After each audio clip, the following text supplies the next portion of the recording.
बहनों, सबसे पहले तो मैं आप सभी का वंदन करता हूं, अभिनंदन करता हूं, आप सभी को मैं नमन करता हूं कि मैं सौभाग्यशाली हूं। आज एक साथ मुझे आप सभी के दर्शनों का लाभ मिला। आज मैंने तनोट माता के भी दर्शन किए। मैं सीमा पर जाकर के हमारे उन जवानों से भी मिला जो जवान दिन और रात मां भारती की रक्षा करते हैं, चाहे वो 50 डिग्री टेम्परेचर हो या माइनस डिग्री टेम्परेचर हो। वो जिस मुस्तैदी के साथ सीमा पर एक प्रहरी के रूप में काम करते हैं, क्योंकि आज 14 अगस्त है। 15 अगस्त की संध्या पर मैं ऐसे उन सभी सैनिकों को बहुत बहुत शुभकामनाएं देना चाहता हूं। और मैं आज उन सभी को भी याद करना चाहता हूं जिन्होंने देश की आजादी में अपने आप को समर्पित कर दिया। ऐसे उन शहीदों को भी मैं नमन करना चाहता हूं। और मैं यह भी कहना चाहता हूं कि जैसलमेर के मेरे आप सभी का और हमारे उन पूर्वजों का भी आज मैं नमन करना चाहता हूं कि आजादी की लड़ाई में जो जैसलमेर, बीकानेर, बाड़मेर इस क्षेत्र के लोगों का योगदान था, मैं उनको भी बहुत बहुत नमन करना चाहता हूं। मित्रों,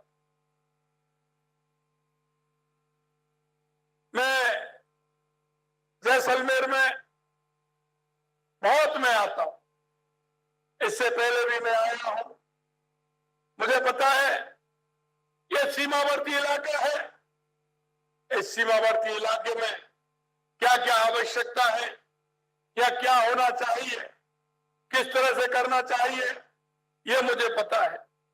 अभी छोटू सिंह जी कह रहे थे कि हमने जो आपसे कहा वो आपने किया।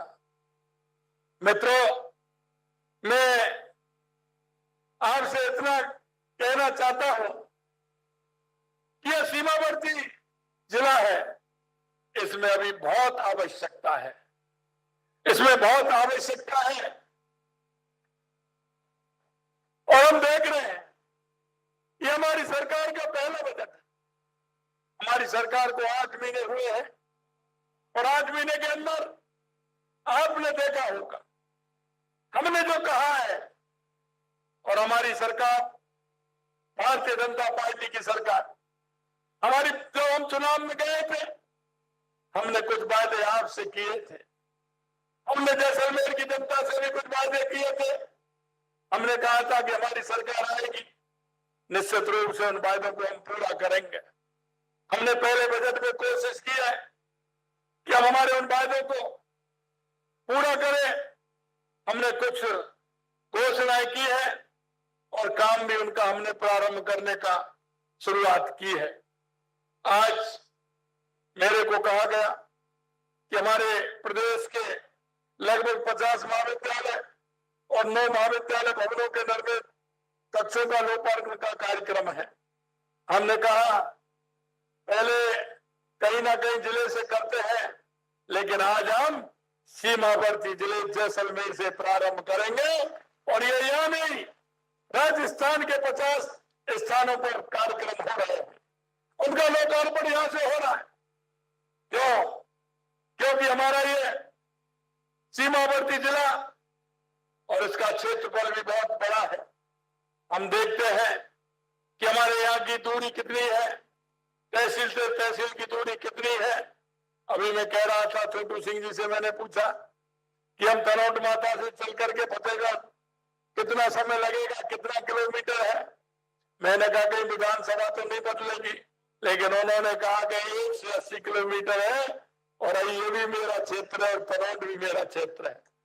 आप देखिए इतना बड़ा विधानसभा क्षेत्र, और इसीलिए मैंने चुना है कि मैं सीमावर्ती क्षेत्र जैसलमेर से कार्यक्रम करूंगा। और भी कई कार्यक्रम यहां से होने वाले हैं। मैं उन सभी 50 महाविद्यालय के भवनों का निर्माण हुआ है, उनका लोकार्पण भी आज हुआ है। मुझे अत्यंत हर्ष की अनुभूति होती है कि हमारे उन नौजवानों को, हमारे उन युवाओं को उन छोटे छोटे स्थानों पर रह करके पढ़ने का मौका मिलेगा।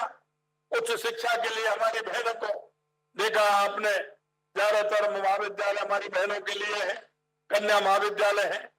हमने कहा है कि हमारी महिला आगे बढ़ेगी, क्योंकि आपने देखा होगा हमारे घोषणा पत्र में हमने कहा है, और देश के यशस्वी प्रधानमंत्री नरेंद्र मोदी जी भी कहते हैं कि हम काम करते हैं उन वर्गों के लिए, किसान, मजदूर, महिला, युवा। ये हमारी प्राथमिकता है। लोग कई जातियां बताते हैं, लेकिन मैं कहना चाहता हूं विकास की दृष्टि से हमारा किसान भाई, हमारा मजदूर भाई, हमारी महिलाएं और हमारा युवा, अगर ये सशक्त होंगे तो हमारा प्रदेश सशक्त होगा, हमारा देश सशक्त होगा।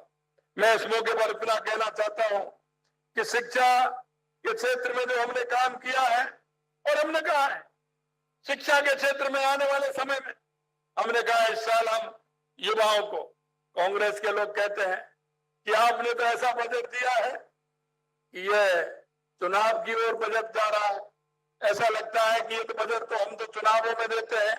मैंने कहा ये भारतीय जनता पार्टी की सरकार है, जो आप सोचते हैं वो हम नहीं सोचते, और जो हम सोचते हैं वो आप जिंदगी में सोच नहीं सकते। हमने पहला बजट इसलिए दिया है कि हमारी जनता को उसका फायदा हो, हमारे जनजन का उसका फायदा हो, और हम उस बजट को ठीक तरह से आगे बढ़ाने का काम कर सकें। शिक्षा ऐसा अमूल्य धन है जो ज्ञान, विचार, तर्क के साथ संपूर्ण व्यक्तित्व के विकास महत्वपूर्ण भूमिका होती है। किसी भी राष्ट्र और समाज को मेरुदंड उसका युवा वर्ग होता है। अगर युवा ठीक प्रकार से दिशा मिलती है, उसको शिक्षा मिलती है, तो इस राष्ट्र को मजबूत करने का काम हमारा युवा करता है। तो ये समाज और राष्ट्र को सुदृढ़ होगा, युवा वर्ग मजबूत होगा, तो हमारे निश्चित रूप से हमारा प्रदेश मजबूत होगा, हमारा राष्ट्र मजबूत होगा। इसी उद्देश्य की प्राप्ति के लिए इस बजट में हमने 37 नए राजकीय महाविद्यालय खोले जाने की घोषणा की है, जिनमें 20 सह शिक्षा और 13 कन्या व 4 कृषि महाविद्यालय हैं।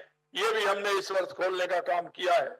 हमारी सरकार युवा वर्ग की आवश्यकताओं को समझते हुए सतत प्रयास भी किया है, और आज का ये लोकार्पण इसका एक जीवंत उदाहरण भी है। खुद के भवन के बिना चल रहे महाविद्यालय कैसे चल सकते हैं?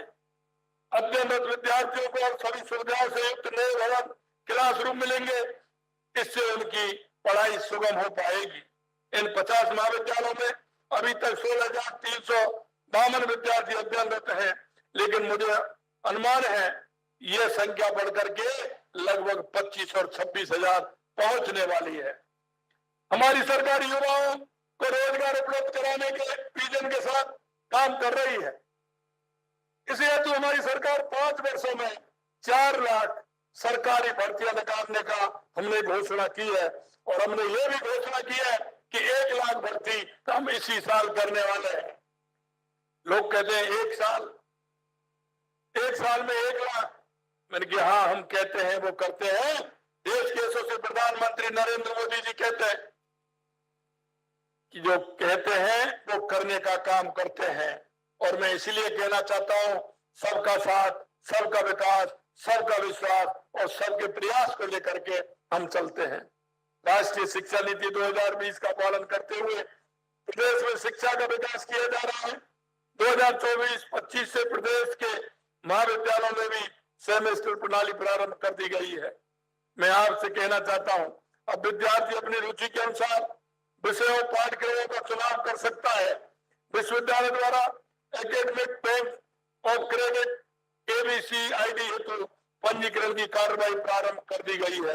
राष्ट्रीय शिक्षा नीति का पालन करते हुए उच्च शिक्षा में विद्यार्थियों के लिए कौशल विकास के पाठ्यक्रम सम्मिलित किए जा रहे हैं, जिससे विद्यार्थियों का अध्ययन के साथ रोजगार कौशल की तरफ भी ध्यान बढ़ेगा। हमने अपने संकल्प पत्र पर 100 दिवसीय कार्य योजना के अनुरूप राजकीय महाविद्यालय, पॉलिटेक्निक महाविद्यालय, इंजीनियर महाविद्यालय सत्र 24-25 छात्राओं के लिए 30% सीटें स्वैच्छिक रूप से आरक्षित की है, जिससे हमारी बहनों को उसका फायदा मिल सके। सहायक आचार्य के 1936, शारीरिक शिक्षकों में 247 एवं पुस्तकालय अध्यक्ष के 247 पदों पर भर्ती हेतु लिखित परीक्षा संपन्न हो चुकी है। आने वाले समय में कहीं भी किसी भी विद्यालय में किसी भी प्रकार से शिक्षकों की कमी नहीं आएगी, ये भी हम विश्वास दिलाते हैं। महाविद्यालय के भवनों को उपलब्धता के लिए रखते हुए 192 महाविद्यालयों के भवन का 1027 करोड़ 20 लाख रुपए की लागत से निर्माण कार्य प्रगति पर है। कार्य शीघ्र पूर्ण कर लिया जाएगा, क्योंकि अगर साधन और संसाधन नहीं होंगे तो हम उसका ठीक तरह से उपयोग नहीं कर पाएंगे। लेकिन हमें पता है कि हमारे साधन संसाधन होंगे तो हमारे विद्यालय महाविद्यालय हमारे ठीक प्रकार से चलेंगे और उसका फायदा विद्यार्थियों को मिल पाएगा।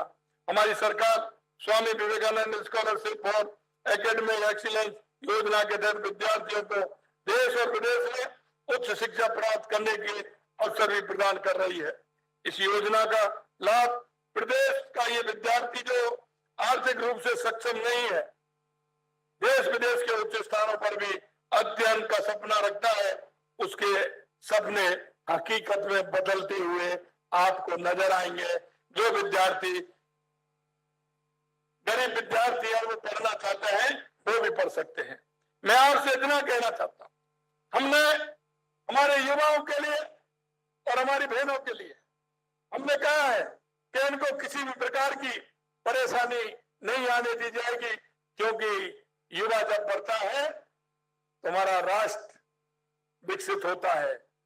मैं आपको इतना कहना चाहता हूं मेरे भाई और बहनों कि हमने सभी जगह इन महाविद्यालयों में अगर हमने ये भी बात कभी कभी आती है कि उनमें ठीक प्रकार से शिक्षक नहीं मिल पाते हैं, हमने आगे भी कहा है कि उनकी भर्ती भी हम करेंगे और कोई भी महाविद्यालय ऐसा नहीं होगा जिसमें शिक्षक की वजह से परेशानी होगी।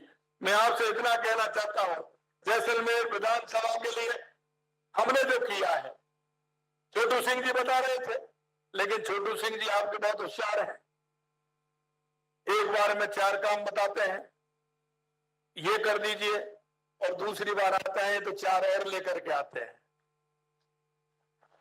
आपकी बहुत बड़ी चिंता इनको रहती है, हमेशा आपकी चिंता करते हैं। मैं आपसे कहना चाहता हूं मेरे भाई और बहनों, ये हमारा सीमावर्ती जिला है, निश्चित रूप से जो हमने इसमें इस बजट में किया है ये तो करेंगे, लेकिन हम यहाँ क्योंकि हमारा ये ऐसा क्षेत्र है जहाँ रेगिस्तान का थार भी है, खुड़ी और सम जैसे यहाँ ऐसे स्थान है जो पर्यटन को लभाते हैं। तलौट माता हमारी 7 माताओं के मंदिर भी हमारे बाड़मेर और जैसलमेर में है। हमारे ये भी पर्यटन के क्षेत्र में आगे बढ़ने का काम करेंगे। दूसरा मैं और आपसे कहना चाहता हूं कि यहाँ इंदिरा गांधी नहर का पानी आता है, मैंने प्रयास किया है क्योंकि ये अंतिम छोर है हमारा, हनुमानगढ़, गंगानगर, बीकानेर, नागौर को भी जाता है, जोधपुर को भी जाता है और जैसलमेर को भी जाता है। हमारा पानी है जो पौंग डैम के अंदर है, जो हमारा 10 फुट पानी वहां बचा हुआ है। हमने उसके लिए भी केंद्र सरकार को पत्र लिखा है, अगर वो पानी हमें मिलेगा तो वो पानी हमारा जैसलमेर तक आएगा। उसके लिए भी हम प्रयासरत हैं कि ज्यादा से ज्यादा जैसलमेर के लिए इंदिरा गांधी नहर का पानी भी मिले। मैं आपको बताना चाहता हूँ इस बजट में हमने जैसलमेर का पूरा ख्याल रखा है। हमने चौमुखी विकास के लिए बजट में अनेक घोषणाएं की है, उन्हें जल्दी धरातल पर भी उतारने का काम किया जाएगा। हमने बोरोना में सोलर पार्क विकसित करेंगे, डांगरी में 132 केवी जीएसएस स्थापित करेंगे, 15 करोड़ रुपए की लागत से बरना गंगा निम्मा बीदा सम सड़क का निर्माण भी कराएंगे।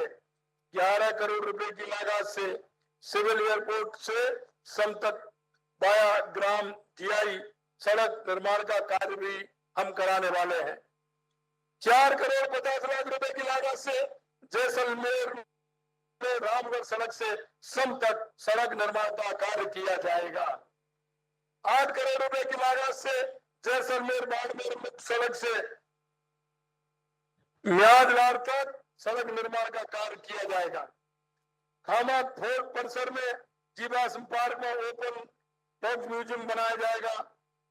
घोड़ावर संरक्षण हेतु राष्ट्रीय मरु उद्यान में गजाई माता चौहानी सुधाश्री एवं रामदेवरा में नए इनक्लोजर स्थापित करने के साथ इनक्लोजर में शिकारी ट्रू पॉल किया जाएगा। जैसलमेर के पॉलिटेक्निक महाविद्यालय में यथा आवश्यक computer science, electrical, civil, chemical, mining, engineering branch खोलने के साथ ही जैसलमेर के पॉलिटेक्निक महाविद्यालय में सीट क्षमता में भी वृद्धि की जाएगी।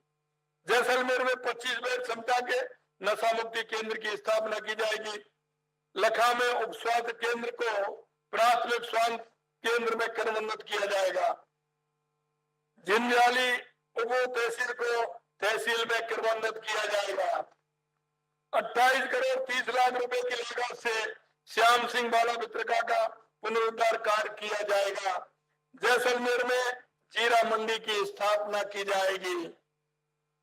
23 करोड़ रुपए की लागत से इंदिरा गांधी मुख्य नहर के बेहतर संचालन एवं नियंत्रण हेतु स्काडा सिस्टम बनाया जाएगा। 75 करोड़ रुपए की लागत से जयनारायण व्यास नहर क्षेत्र में 12,000 हेक्टेयर क्षेत्र में स्प्रिंकलर सिंचाई सुविधा उपलब्ध कराई जाएगी। 250 करोड़ रुपए की लागत से सागरमल गोपा शाखा प्रणाली का जीर्णोद्धार करवाया जाएगा। 40 करोड़ रुपए की लागत से इंदिरा गांधी नहर परियोजना की बाबा रामदेव शाखा प्रणाली की आसुदार वितरिका तंत्र और अन्य नहरी तंत्र के जीर्णोद्धार का कार्य कराया जाएगा। 250 करोड़ रुपए की लागत से इंदिरा गांधी मुख्य नहर की पूर्ति 1,254 से 1,458 500 के मध्य से निकलने वाली नहर प्रणाली सागरमल गोपा शाखा शहीद बीरबल शाखा तथा बाबा रामदेव शाखा की प्रणालियों में खालों की मरम्मत, कवरिंग व कच्ची साख को पक्का करवाने के कार्य करवाए जाएंगे। जैसलमेर में एनसीसी कार्यालय स्थापित किया जाएगा। लखा के पशु चिकित्सालय का प्रथम श्रेणी पशु चिकित्सालय में क्रमोन्नत किया जाएगा। उद्यमियों को पेड़ सैंपलिंग की सुविधा प्रदान करने के लिए जैसलमेर में लैब स्थापित किया जाएगा। साथ ही इस लैब को NABL से प्रमाणित कराया जाएगा। पूनम नगर के प्राथमिक स्वास्थ्य केंद्र को सामुदायिक स्वास्थ्य केंद्र में क्रमोन्नत किया जाएगा। रामला के उप स्वास्थ्य केंद्र को प्राथमिक स्वास्थ्य केंद्र में क्रमोन्नत किया जाएगा। जैसलमेर में पैनोरमा का निर्माण कार्य कराया जाएगा। राजस्थान सरकार आपके जैसलमेर के विकास के लिए कटिबद्ध है कि प्रदेश के विकास के साथ उच्च शिक्षा को इतना विकास तो प्रदेश और देश के ही नहीं अब तो विश्व पटल पर राजस्थान का नाम स्वर्ण अक्षरों में लिखा जाए। निश्चित रूप से मैं कहना चाहता हूं कि आपको जो मैंने ये काम बताए जैसलमेर के अंदर जो आपने कहा था और जो हमारे चुनाव से पहले हमारे जो ध्यान में लाए गए थे, निश्चित रूप से हमने कोशिश की उन कामों को पूरा करने की।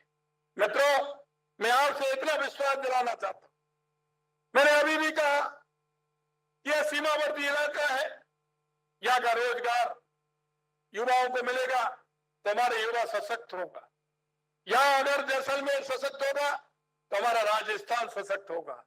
इसलिए मैं आप सभी से कहना चाहता हूं कि हमने जो घोषणा की है वो तो करेंगे, लेकिन मैं इतना आपको विश्वास दिलाना चाहता हूं कि जैसलमेर हमारा पर्यटन की दृष्टि से बहुत मजबूत है और आने वाले समय में हम पर्यटन के क्षेत्र में भी जैसलमेर के अंदर काम करने वाले हैं।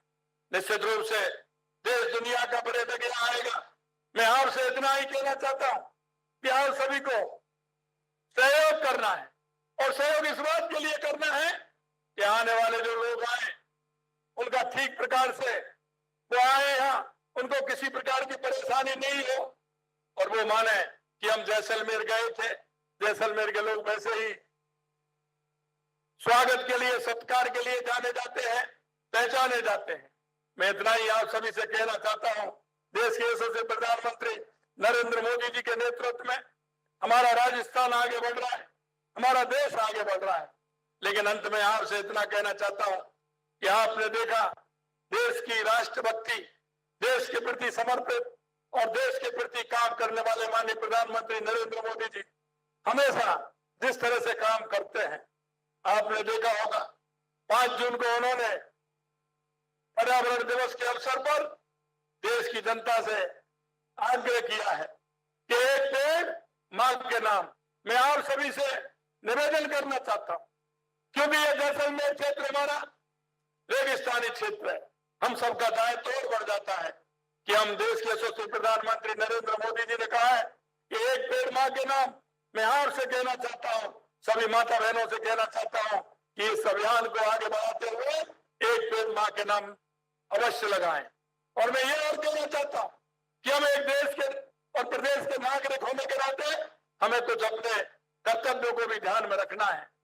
आपके पड़ोस में, आपके आसपास, आपके गांव में ऐसा कोई व्यक्ति है जिसको केंद्र की राज्य सरकार की सकता है, हो सकता है तो आपके एक छोटे से सहारे से तो हमारा परिवार आगे बढ़ जाए, वो व्यक्ति आगे बढ़ जाए।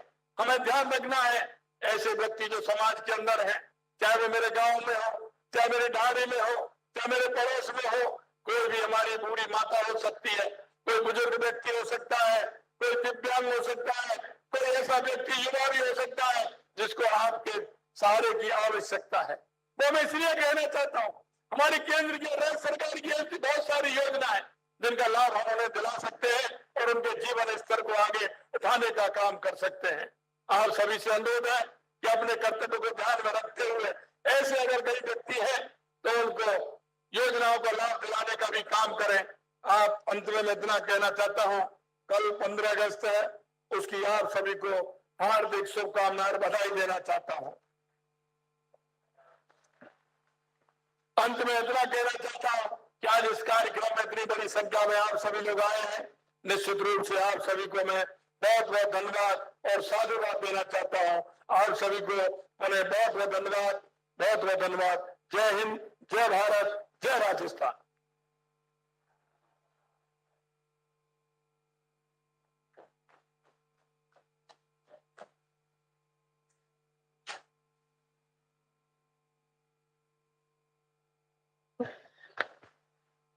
बहुत बहुत आभार माननीय मुख्यमंत्री का।